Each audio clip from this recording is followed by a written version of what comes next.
Da da, training, loving my train trips, hanging with Gino. Hey, what's up, everybody? Welcome to Gino's Trains. Today we're going to be talking about how I do the earth undercoating colors and whatnot on my model railroad here for the layout scenery. Everything is done with Sculptamold, even the rocks. I use a little bit at the end there I call rock pudding, and that is what I put on there to simulate the falling boulders and whatnot. I am waiting on stuff I use for my mountains, which is called Agrath Earthshade. I know I can use these to mix it close to Agrath Earthshade, which would be the raw umber. But at the time, all I had was that, so I already used it on this big guy here.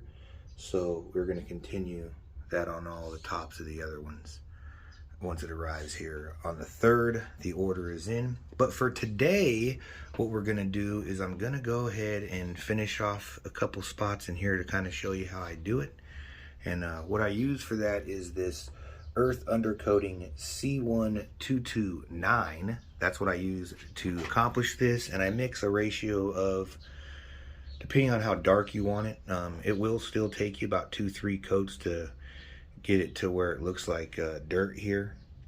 But this was just done yesterday, by the way. It was Sculpting molded yesterday. I do the first coat after about 2-3 hours of letting it dry. Then I let it dry again overnight, and then here we are. I've already done this part up to here with the second passing of it. And so far it's turned out pretty good, and this is what I do to accomplish that. Like I said, I mix in that Earth Undercoating C1229. I do it inside of, hold on one second here. I do that inside of, I just use some bottled water and I mix it. For me, I use about a full cough syrup cup, I guess you'd call it. I use a full one of those, and I put water until about here to achieve this darker color. And that's what I do. So let's give it a shot, guys. I use the Army Painter's wet palette. I have a big wet palette fan. For this application though, we're just gonna go full on. So we're gonna do a full dip, and then work our way up. Just kind of let it fall into place, wipe it in, let it fall into place. And we just keep continuing on. Do not clean the brush off. I definitely dab it a little bit before, and I just kind of let it fall into place. Put on there real thick, wipe it out, dab it around. And then right before your eyes, it will start to come alive. Just keep doing that. A couple little long strokes. There's a spot right there, so we'll put a little bit of extra, let that fall, and come back and grab it. Pull it along up this rail. And just keep dabbing through it.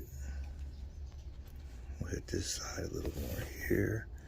Here, guys, I'll try to get in a little closer for you.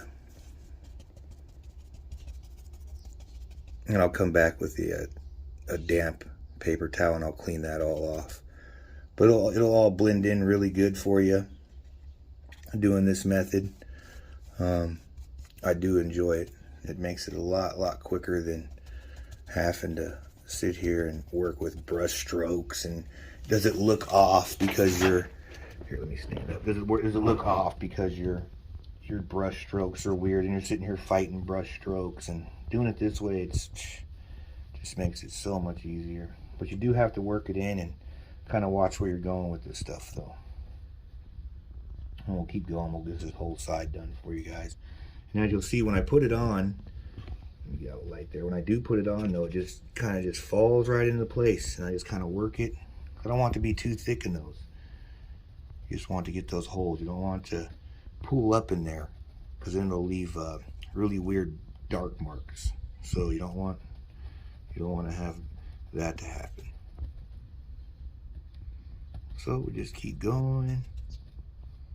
See, we're getting some pooling. So what I will do is I'll dab here.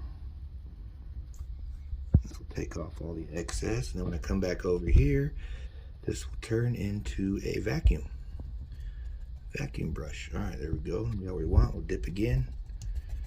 And we just keep working up this circle all the way around here. Keep going, keep going.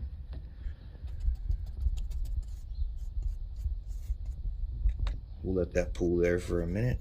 We'll get this all done. And we just work it all in. Then we'll hit our wet palette again to kind of suck all that extra off. You can see the wet palette just takes it right off. And we'll come back over here and suck this extra stuff up. I have to go a little thicker right here. This spot's being a little difficult. There we go. We'll just work it in real good there. Keep working it, and bam. That's it. Coat number 2. Might have to go with a third, but we'll see. In result though, you'll get more of this dirt texture, and it will turn out really good for you. And I definitely recommend using that. And again, that's the Earth Undercoat. You're looking at, I think what I paid for this on $9.99 at Railroad Hobbies in Roseville. Earth Undercoat C1229 is what you want, guys. And again, this is a quick little how I shade stuff in, which I think is pretty cool, using the shade method.